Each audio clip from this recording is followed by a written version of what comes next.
Je déclare que la France reconnaît aujourd'hui l'État de Palestine. এবার ফিলিস্তিনকে স্বাধীন রাষ্ট্রের স্বীকৃতি দিল ফ্রান্স, বেলজিয়াম সহ 6 দেশ। গাজা যুদ্ধ বন্ধের আহ্বান ম্যাক্রোর। 60 বছর পর প্রথম জাতিসংঘের সাধারণ অধিবেশনে অংশ নিচ্ছেন সিরিয়ার প্রেসিডেন্ট। নিউ ইয়র্কে পৌঁছে মার্কিন নিষেধাজ্ঞা প্রত্যাহারের আহ্বান আল শারার। জাতিসংঘ অধিবেশনে যোগ দিতে নিউ ইয়র্কে প্রধান উপদেষ্টা। ফেব্রুয়ারিতে ভোটের জন্য প্রস্তুত বাংলাদেশ। রোহিঙ্গা ইস্যুতে পাশে থাকার আশ্বাস মার্কিন দূতের। নিউ ইয়র্কে এনসিপি নেতাদের হেনস্থা আওয়ামী লীগ সমর্থকদের। আখতারের নেতৃত্বে পাল্টা স্লোগান। নিন্দা প্রতিবাদ রাজনৈতিক দলগুলোর তদন্তে পররাষ্ট্র মন্ত্রণালয়।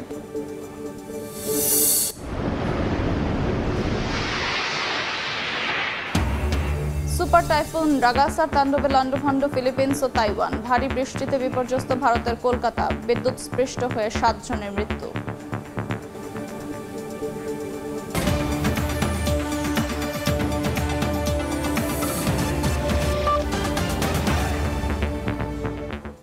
আন্তর্জাতিক সময়ের সঙ্গে আছে আমি আফরোজা মৌটুসী। যুক্তরাজ্য কানাডার পথ অনুসরণ করে এবার ফিলিস্তিনকে স্বাধীন রাষ্ট্র হিসেবে স্বীকৃতি দিয়েছে ফ্রান্স, বেলজিয়াম সহ 6টি দেশ।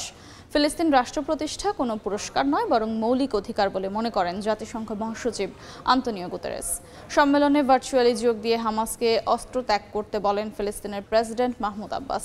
এদিকে গাজায় 60 দিনের যুদ্ধবিরতি চেয়ে ফিলিস্তিনের স্বাধীনতাকামী সংগঠন হামাস মার্কিন প্রেসিডেন্ট ডোনাল্ড ট্রাম্পকে চিঠি দিয়েছে বলে খবর প্রকাশ করেছে ফক্স নিউজ। গাজাবাসীর কষ্ট ও আর্তনাদ এবার পৌঁছে গেছে বিশ্ব দরবারে। ইসরায়েলের আগ্রাসনের প্রতিবাদ স্বরূপ একের পর এক পশ্চিমা দেশ ফিলিস্তিনকে স্বাধীন রাষ্ট্রের মর্যাদা দিচ্ছে। যুক্তরাজ্যের লন্ডনে অবস্থিত ফিলিস্তিনের দূতাবাস থেকে শুরু করে ফ্রান্সের প্যারিসে নগর সরকারের প্রধান কার্যালয়ে উত্তোলন করা হয়েছে স্বাধীন ফিলিস্তিনের পতাকা। সোমবার সৌদি আরবের সঙ্গে যৌথ উদ্যোগে দ্বিরাষ্ট্রভিত্তিক সমাধানে জাতিসংঘের সাধারণ পরিষদে ফিলিস্তিনকে স্বীকৃতি দেয় ফ্রান্স। বেলজিয়াম, অ্যান্ডোরা, মাল্টা, লুক্সেমবার্গ ও মোনাকো ফিলিস্তিনকে স্বাধীন রাষ্ট্রের মর্যাদা দেয়। এছাড়া স্পেন, আয়ারল্যান্ড, নরওয়ে ও সুইডেন একই পথ অনুসরণ করতে যাচ্ছে বলে জানিয়েছেন ফরাসি প্রেসিডেন্ট। ফিলিস্তিনের স্বীকৃতি নিয়ে জাতিসংঘ মহাসচিব আন্তোনিও গুতেরেস বলেছেন, রাষ্ট্রীয় স্বীকৃতি ফিলিস্তিনের জন্য কোনো পুরস্কার নয়, বরং অধিকার। একই সঙ্গে দ্বিরাষ্ট্র সমাধান ছাড়া মধ্যপ্রাচ্যে শান্তি সম্ভব নয়, বরং চরমপন্থা ছড়িয়ে পড়তে পারে বলে শঙ্কা প্রকাশ করেন তিনি। সম্মেলনে ভার্চুয়ালি অংশ নিয়ে হামাসকে অবিলম্বে অস্ত্র ত্যাগের আহ্বান জানান ফিলিস্তিনি প্রেসিডেন্ট মাহমুদ আব্বাস। ফিলিস্তিনের শাসন কার্যে হামাসের কোনো ভূমিকা থাকবে না। হামাস সহ সব গোষ্ঠীকে তাদের অস্ত্র ফিলিস্তিনি কর্তৃপক্ষের কাছে জমা দিতে হবে। একই সঙ্গে অবৈধ দখলদারিত্বের তীব্র নিন্দা জানাই। 2023 সালের 7 অক্টোবর হামাসের কর্মকাণ্ডেরও প্রতিবাদ জানাচ্ছি আমি।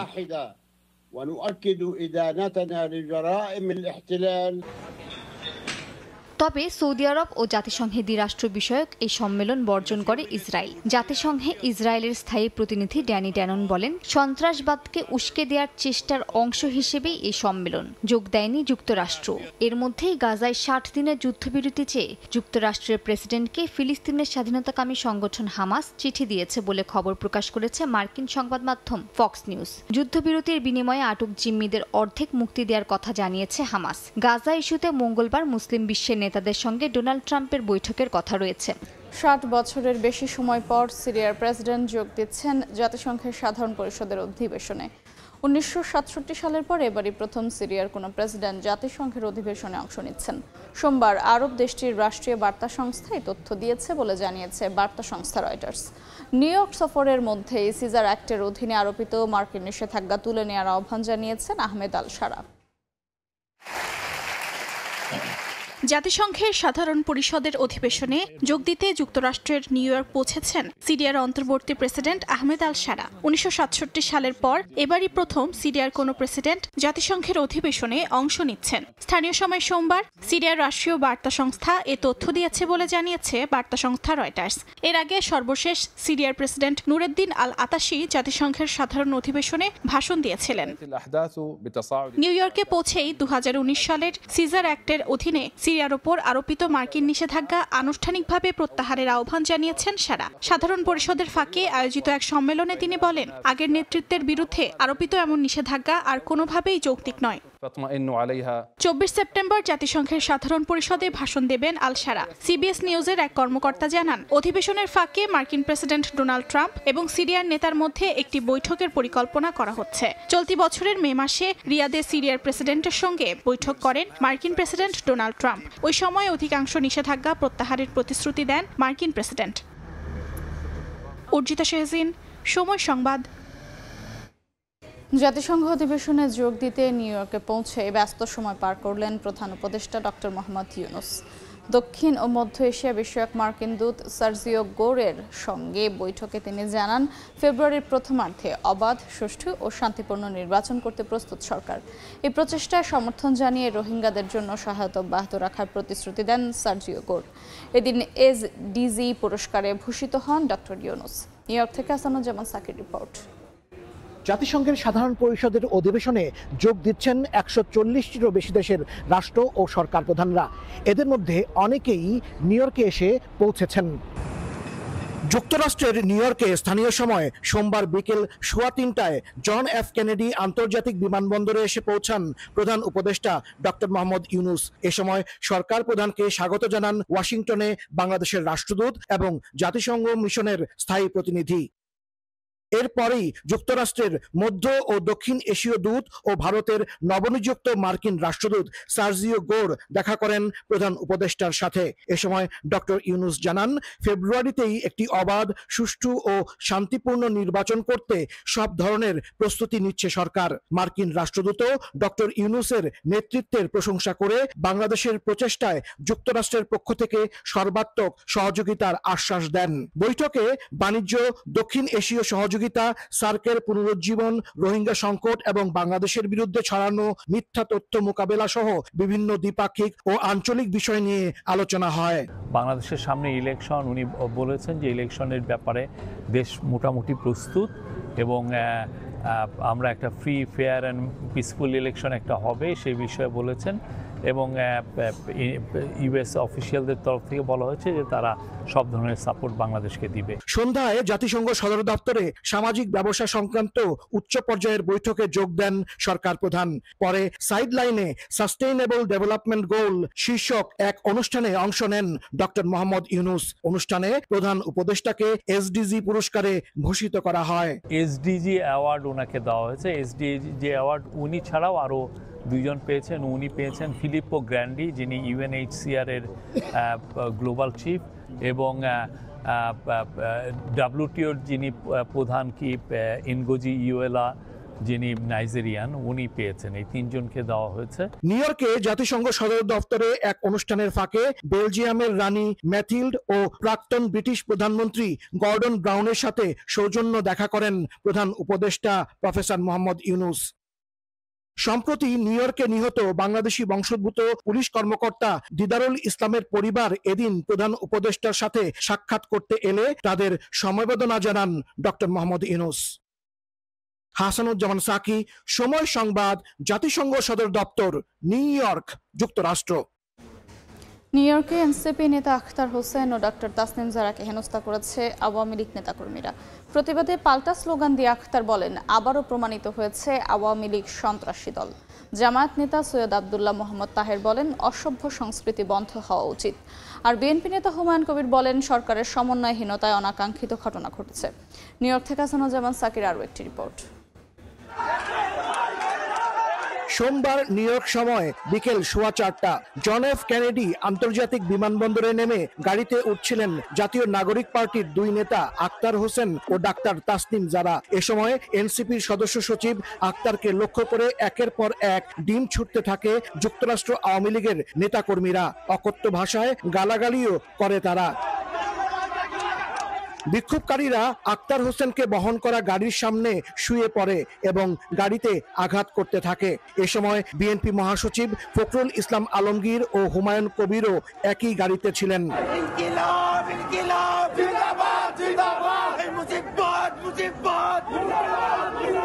প্রধান উপদেষ্টার আবাসস্থলের বাইরে আওয়ামী লীগ নেতাকর্মীরা আবার জড়ো হলে সেখানে সমর্থকদের নিয়ে এই হামলার প্রতিবাদ জানান এনসিপি নেতাকর্মীরা। এ নিয়ে ম্যানহাটানের গ্র্যান্ড হায়াত হোটেলে সাময়িক উত্তেজনা সৃষ্টি হয়। হেনস্থার ঘটনায় নিন্দা জানিয়ে বিবৃতি দিয়েছে এনসিপির ডায়াসপোরা অ্যালায়েন্স। আমরা সেই প্রজন্ম যারা হাসিনার গুলির সামনে দাঁড়াতে আমরা ভয় পাই নাই, অতএব কারো ভাঙ্গা ডিমে আমাদের কিছু যায় আসে না। বরং এই ঘটনার মধ্য দিয়ে আবারও প্রমাণিত হয়েছে যে আওয়ামী লীগ একটি সন্ত্রাসী সংগঠন। আমরা আছি এবং আমাদের সাথে আরো অনেকে যুক্ত হচ্ছেন, আরো অনেকে যুক্ত হবেন। বাংলাদেশের মানুষ আওয়ামী লীগকে প্রত্যাখ্যান করেছে। জামায়াতে ইসলামের নায়েবে আমির সৈয়দ আব্দুল্লাহ মোহাম্মদ তাহের অভিযোগ করেন, দূতাবাসের যোগাযোগ ও ব্যবস্থাপনার ভুলে এনসিপি নেতার উপর হামলার ঘটনা ঘটেছে। এটা একটা ব্যাড কালচার নিঃসন্দেহে, তবে এটা খুব ব্যতিক্রমধর্মী, এমন কোনো মানে হতাশ হওয়ার মতো বা খুব উদ্বিগ্ন হওয়ার মতো কোনো ঘটনা না। সফরে আসা বিএনপির ভারপ্রাপ্ত চেয়ারম্যানের পররাষ্ট্র বিষয়ক উপদেষ্টা হুমায়ুন কবির বলেছেন, সরকারের সমন্বয়হীনতায় অনাকাঙ্ক্ষিত ঘটনা ঘটেছে। আরো একটু সচেতন হওয়া উচিত, মানে এমবাসি বলেন বা যারা আছেন দায়িত্বপ্রাপ্ত ওই ব্যাপারে। হেনস্থার ঘটনায় পররাষ্ট্র মন্ত্রণালয় তদন্ত করছে বলে জানান প্রেস সচিব। যেটা একটা অনাকাঙ্ক্ষিত ঘটনা এবং সেটা নিয়ে আমাদের ফরেন মিনিস্ট্রি, আমাদের এখানে নিউ ইয়র্কের আমাদের যে কনসুলেট অফিস এবং আমাদের পার্মানেন্ট মিশন এরা এটা দেখছেন। এর আগে নিউ ইয়র্কে প্রধান উপদেষ্টাকে স্বাগত জানিয়ে মিছিল সমাবেশ করে যুক্তরাষ্ট্র বিএনপি। ডক্টর ইউনূসের অন্তর্বর্তী সরকারের সমর্থনে বিভিন্ন স্লোগান দেন তারা। প্রধান উপদেষ্টার সঙ্গে মির্জা ফখরুল ইসলাম আলমগীর সহ বিএনপি, জামায়াত ও এনসিপির শীর্ষ নেতারা থাকায় আগামী কয়েকদিন যে রাজনীতির মাঠে নিউ ইয়র্ক উত্তাপ ছড়াবে তা বলাই যায়। Hasanuzzaman Saki, Somoy Sangbad, New York.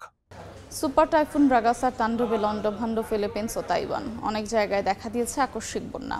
Hong Kong ও গুয়াংডং প্রদেশের দিকে ধেয়ে যাচ্ছে বছরের সবচেয়ে শক্তিশালী ঘূর্ণিঝড়। এরই মধ্যে বন্ধ ঘোষণা করা হয়েছে স্কুল, ব্যবসা প্রতিষ্ঠান। বাতিল হয়েছে প্রায় 700 ফ্লাইট। স্থানীয় বাসিন্দাদের নিরাপদ স্থানে সরিয়ে নেওয়ার নির্দেশ দিয়েছে কর্তৃপক্ষ। স্থানীয় সময় সোমবার ফিলিপিন্সের উত্তরাঞ্চলে প্রথম আঘাত হানে সুপার টাইফুন রাগাসা। উপকূলীয় কাগায়ান ও বাতানেস প্রদেশে ক্ষতিগ্রস্ত হয় বহু ঘরবাড়ি, বিদ্যুৎ সংযোগ বিচ্ছিন্ন হয়, উপড়ে যায় গাছপালা। ঝড়ের দাপটে প্রায় 8000 মানুষকে নিরাপদ আশ্রয়ে সরিয়ে নেওয়া হয়। দেশটির প্রেসিডেন্ট মার্কোস জরুরি অবস্থা জারি করে সব সরকারি সংস্থাকে উদ্ধার কাজে নেমে পড়ার নির্দেশ দেন। ঝড়ের দাপটে একদিনের মধ্যেই ফিলিপিন্সের বহু এলাকায় ভয়াবহ বন্যা দেখা দেয়। রাজধানী ম্যানিলার উত্তরের পাপাঙ্গা প্রদেশের রাস্তাঘাট প্লাবিত হয়, বাজার ও দোকানপাট ডুবে যায়। অনেক পরিবারকে নৌকা দিয়ে উদ্ধার করতে নামে উদ্ধারকর্মীরা। ঘূর্ণিঝড়ের তীব্র বাতাস ও ভারী বৃষ্টিতে উত্তরাঞ্চলীয় কয়েকটি প্রদেশে ভূমিধসের আশঙ্কা তৈরি হয়। একই সময় রাগাসার প্রভাবে তাইওয়ানের দক্ষিণাঞ্চলেও জরুরি সতর্কতা জারি করা হয়। টাইতুং ও পিংতুং এলাকায় প্রবল ঢেউ আছড়ে পড়ে। সেতু ও উপকূল জুড়ে পানির উচ্চতা বাড়তে থাকে। তাইওয়ান সরকার উপকূলীয় জেলাগুলোতে সাগরে যাওয়া নিষিদ্ধ করে এবং স্থানীয়দের নিরাপদ আশ্রয়ে যেতে নির্দেশ দেয়। এদিকে টাইফুন রাগাসার প্রভাবে হংকং ও চীনের দক্ষিণ গুয়াংডং প্রদেশে মঙ্গলবার থেকেই স্কুল, অফিস ও ব্যবসা প্রতিষ্ঠান বন্ধ ঘোষণা করা হয়। বাতিল হয় প্রায় 700টি ফ্লাইট। হংকংয়ে জারি করা হয় 8 নম্বর সতর্কবার্তা। গুয়াংডংয়ের শেনঝেনে মানুষ খাদ্য সামগ্রী মজুত করতে দোকানে ভিড় জমায়। ঝড়ের প্রভাবে গাছ উপড়ে পড়ার আগেই সেগুলো কেটে ফেলারও কাজ চলতে থাকে। রাগাসার প্রভাবে সমুদ্রপৃষ্ঠের উচ্চতা অন্তত 3 মিটার পর্যন্ত বাড়তে পারে, যা 2017 সালের টাইফুন হাত এবং 2018 সালের টাইফুন মাংখুটের মতো ভয়াবহ ক্ষয়ক্ষতি ডেকে আনতে পারে বলে আশঙ্কা করছেন দেশটির আবহাওয়া বিশেষজ্ঞরা। ইয়াসমিন অনন্যা, সময় সংবাদ। ভারী বৃষ্টিতে বিপর্যস্ত ভারতের কলকাতা। সোমবার থেকে টানা বৃষ্টিতে শহরের যোগাযোগ ব্যবস্থা ভেঙে পড়েছে। বিদ্যুৎস্পৃষ্ট হয়ে অন্তত 7 জনের মৃত্যুর খবর পাওয়া গেছে। বিস্তারিত জানাচ্ছেন সুব্রত আচার্য, ছবি তুলেছেন বিশ্বজিৎ দাস। কোথাও হাঁটুপানি, আবার কোথাও কোমর সমান। এ চিত্র কলকাতা শহরের। পূজার আনন্দের মাঝেই সোমবার থেকে টানা বৃষ্টিতে নাকাল ভারতের কলকাতা। বৃষ্টির পানিতে সড়কে তৈরি হয়েছে তীব্র জলাবদ্ধতা। পানি পেরিয়েই কর্মস্থলে ছুটছেন অনেকে। এবারের এই বৃষ্টিকে নজিরবিহীন মনে করা হচ্ছে। সংশ্লিষ্টরা বলছেন 5 ঘন্টায় কলকাতায় প্রায় 300 মিলিমিটার বৃষ্টিপাত রেকর্ড করা হয়েছে। এত বৃষ্টি হয়েছে যে খুব জল হয়ে গেছে। 72 সালে বেজেছে, তখন 3 দিন জল জমা ছিল। এখন তো আর তারপর থেকে আর এই প্রথম এতটা জল আমি আমার এই অবধি দেখি। অফিসে এসছি সব বন্ধ। দুর্গা পূজা আছে না, কালকে ঘট স্থাপনা হয়েছে, 3 ঘন্টা হেঁটে হেঁটে এসছি। এরই মধ্যে জলাবদ্ধতা নিরসনে কাজ শুরু হয়েছে বলে জানিয়েছে কলকাতা পৌরসভা কর্তৃপক্ষ। বৃষ্টি কবলিত বিভিন্ন এলাকা পরিদর্শনে যান শহরের মেয়র। আমরা যেখানেই জল ফেলি কলকাতার জলটা পড়বে গিয়ে খালগুলো থেকে যাবে নদীতে, নদীর থেকে যাবে সমুদ্রে। এই সবটাই ভরে রয়েছে, টুইটুম্বুর হয়ে রয়েছে। বৃষ্টিতে বেশি জলমগ্ন হয়েছে উত্তর ও দক্ষিণ কলকাতার বেশ কিছু এলাকা। সুব্রত আচার্য, সময় সংবাদ, কলকাতা। রাশিয়ান নিয়ন্ত্রিত ক্রিমিয়ায় বিলাসবহুল রিসোর্টে ড্রোন হামলা চালিয়েছে ইউক্রেন। এতে নিহত হয়েছেন অন্তত 3 জন, আহত আরও 16 জন। একই সঙ্গে রুশ উভচর বিমান ধ্বংসের দাবি করেছে ইউক্রেনের সেনারা। এদিকে এখনও চলছে ন্যাটো ও রাশিয়ার আকাশসীমা লঙ্ঘনের বিতর্ক। জাতিসংঘের ন্যাটো সদস্য দেশগুলো অভিযোগ করেছে রাশিয়া, এস্তোনিয়া ও পোল্যান্ডের আকাশসীমা লঙ্ঘন করছে। ব্রিটিশ পররাষ্ট্রমন্ত্রী হুঁশিয়ারি দিয়ে বলেছেন, ন্যাটোর আকাশসীমা রক্ষা করতে প্রয়োজনে শক্তি প্রয়োগ করা হবে। যদিও এসব অভিযোগ উড়িয়ে দিয়ে রাশিয়া দাবি করছে তাদের বিমান আন্তর্জাতিক আইন অনুযায়ী কাজ করছে। এদিকে প্রথমবারের মতো বেতন কমেছে রাশিয়ার প্রতিরক্ষা খাতে। যদিও ড্রোন ও ক্ষেপণাস্ত্রের উৎপাদনের চাহিদা বাড়ায় দেশব্যাপী গড় বেতন বাড়ছে। পরমাণু চুক্তি নিয়ে প্রেসিডেন্ট ভ্লাদিমির পুতিন বলেন, ট্রাম্প যদি আরো 1 বছর চুক্তি বাড়াতে রাজি হয় তাহলে তিনিও প্রস্তুত আছেন।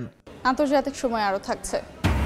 টিকটকের নিয়ন্ত্রণ নিতে বাইট ড্যান্সের সঙ্গে চলতি সপ্তাহে চুক্তি করবেন ট্রাম্প, জানালো হোয়াইট হাউস। নিরাপত্তা তদারকি করবে ওরাকল, মন্তব্য নেই বেইজিংয়ের। আন্তর্জাতিক আদালতে মানবতা বিরোধী অপরাধে অভিযুক্ত হলেন ফিলিপিন্সের সাবেক প্রেসিডেন্ট রদ্রিগো দুতার্তে। দুতার্তেকে মানবতা বিরোধী অপরাধের 3টি অভিযোগে অভিযুক্ত করেছেন আন্তর্জাতিক অপরাধ আদালত। অভিযোগে বলা হয়েছে, ক্ষমতায় থাকাকালীন তথাকথিত মাদকের বিরুদ্ধে যুদ্ধে অন্তত 76 জনকে হত্যার সঙ্গে জড়িত ছিলেন তিনি। দুতার্তের বয়স এখন 80 বছর। গত মার্চ থেকে তিনি নেদারল্যান্ডসে একটি আটক কেন্দ্রে বন্দি জীবন কাটাচ্ছেন। সোমবার আইসিসির প্রকাশিত নথিতে দুতার্তের বিরুদ্ধে এই অভিযোগের বিষয়ে উল্লেখ করা হয়। দুতার্তেকে গত 11 মার্চ ফিলিপিন্সের রাজধানী ম্যানিলায় গ্রেফতার করা হয়।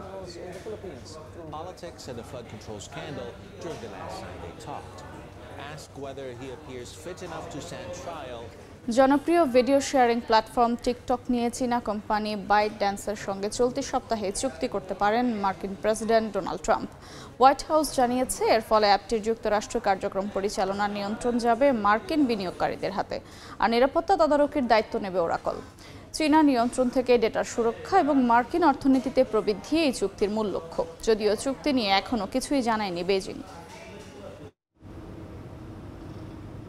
জল্পনা কল্পনার পর যুক্তরাষ্ট্রের সঙ্গে চুক্তিবদ্ধ হতে যাচ্ছে চীনা কোম্পানি বাইট ড্যান্সের জনপ্রিয় video sharing platform TikTok. White হাউসের প্রেস সেক্রেটারি ক্যারোলাইন লেভিট জানান, এই সপ্তাহে টিকটক বিষয়ক চুক্তি স্বাক্ষর করবেন প্রেসিডেন্ট ট্রাম্প। তবে লেনদেনের সঠিক মূল্য বা সংশ্লিষ্ট সব পক্ষের নাম প্রকাশ করা হয়নি।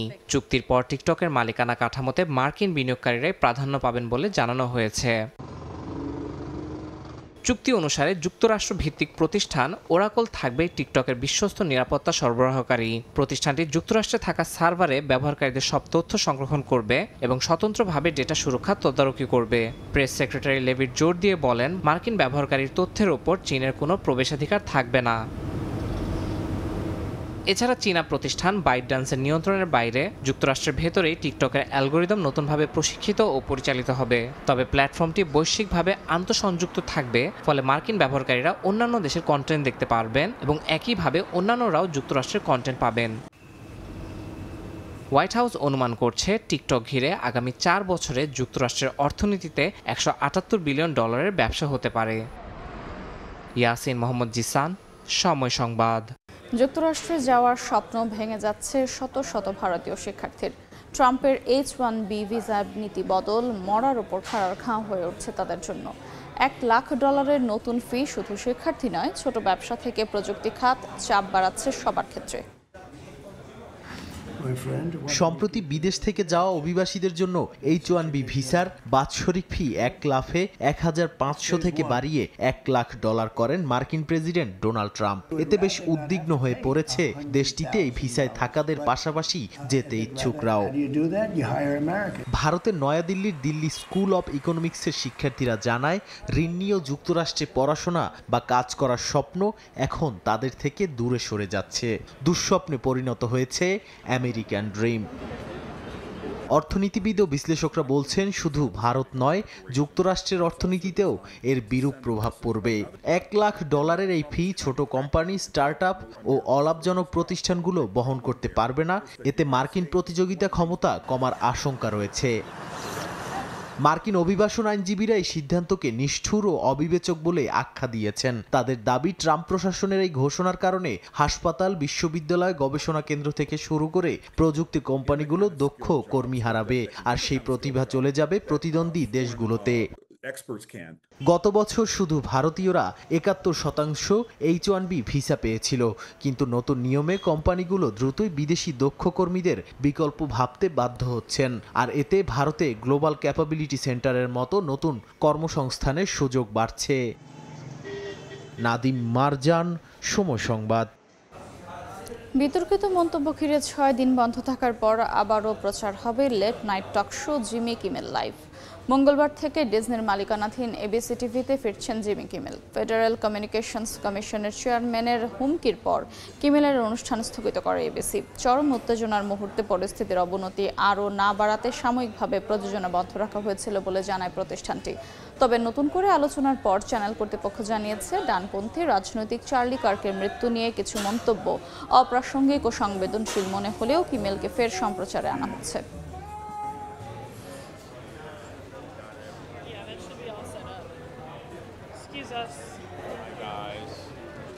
আকাশের ড্রোনের উপস্থিতি টের পেয়ে হঠাৎ বন্ধ হয়ে যায় ইউরোপের ব্যস্ততম কোপেনহেগেন বিমানবন্দর। কয়েক ঘন্টা ধরে স্থবির হয়ে পড়ে আকাশপথে যাত্রী চলাচল। ডেনমার্কের রাজধানী কোপেনহেগেন বিমানবন্দরের আকাশসীমায় সোমবার রাতে অন্তত 2 থেকে 3টি বড় ড্রোন দেখা যায়।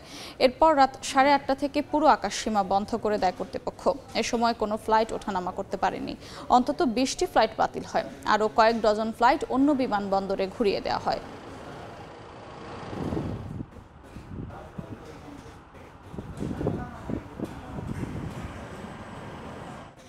চীনের নৌবাহিনীতে নতুন দিগন্তের উন্মোচন। অত্যাধুনিক বিমানবাহী রণতরী ফুজিয়ান এ প্রথমবারের মতো সফলভাবে পরীক্ষামূলক উড্ডয়ন ও অবতরণ করেছে J-15T, J-35 এর মতো যুদ্ধ বিমান।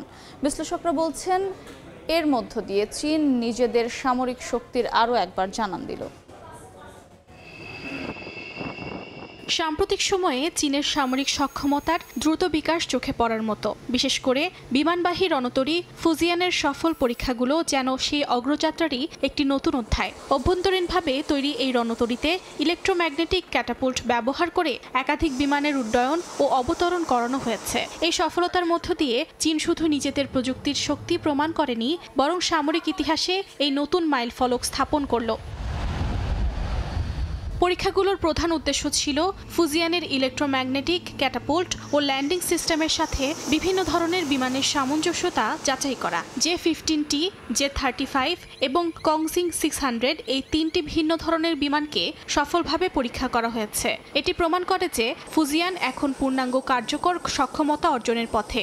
এটি চীনের নৌবাহিনীর জন্য একটি বিশাল অগ্রগতি হিসেবে বিবেচনা করা হচ্ছে, যা তাদের কৌশলগত সক্ষমতাকে বহুগুণে বাড়িয়ে তুলবে। এই সাফল্যের পেছনে রয়েছে চীনের বহু বছরের নিরলস গবেষণা ও উন্নয়ন। নিজেদের সামরিক সক্ষমতাকে শুধু এক জায়গায় সীমাবদ্ধ না রেখে চীন এখন বহুমুখী প্রযুক্তির ওপর গুরুত্ব দিচ্ছে।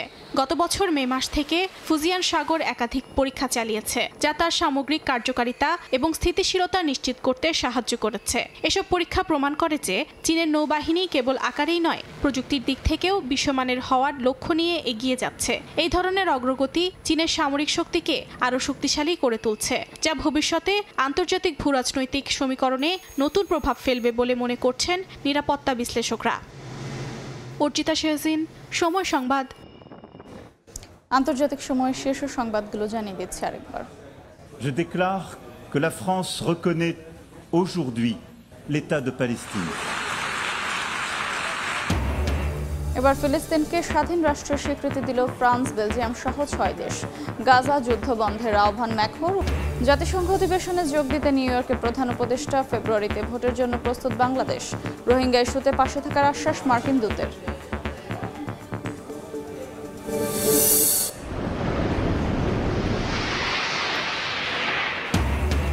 সুপার টাইফুন রাগাসার তাণ্ডবে লন্ডভন্ড ফিলিপিন্স ও তাইওয়ান। ভারী বৃষ্টিতে বিপর্যস্ত ভারতের কলকাতা। বিদ্যুৎ স্পৃষ্ট হয়ে ৭ জনের মৃত্যু।